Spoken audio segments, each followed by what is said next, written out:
Hey guys, I wanted to get on here and do a quick video today about bundling your insurance package. Now you're gonna say, Regina, what do you mean? Well, if you have a car, you got a home, your mortgage or your home that you have a mortgage on, or the home you're buying, and your car, you should have it on the same policy. It should be on the same insurance policy.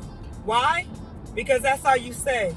If you rent an apartment and you have a car, you need to have rentals insurance on your apartment or your house with your car.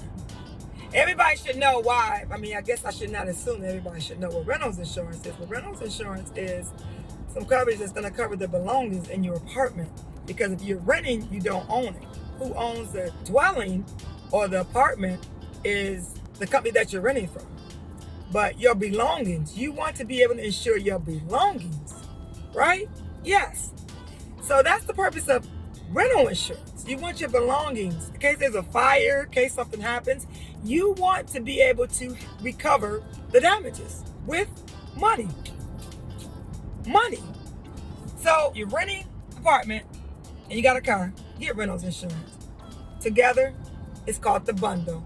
And in some cases, they will also try to sell you insurance or life insurance.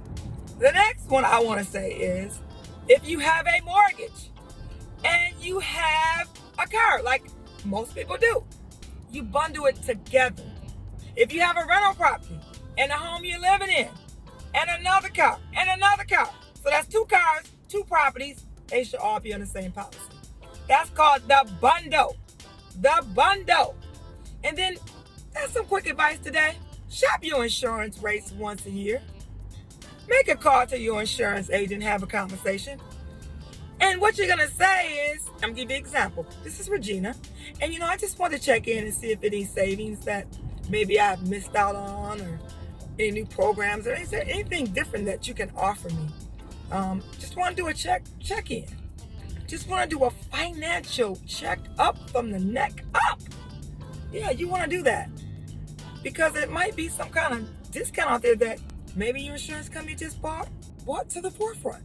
You want to know. If you don't ask, you're not going to know. Me, I want to get all the savings, as much savings as I can. You just want to be able to save. I don't care if it's $20 a month, $60 a month, or $60 every 6 months. But let me just say this. If you have Bruce credit and maybe a year later or maybe 2 years later, your credit is better, then you definitely want to shop your insurance.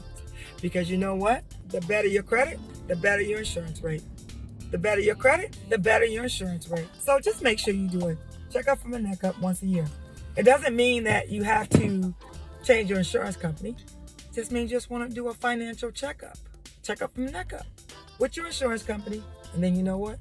Call someone else too. Just make sure that you're getting all the savings you can. All right. Thanks for watching. See you on the next video.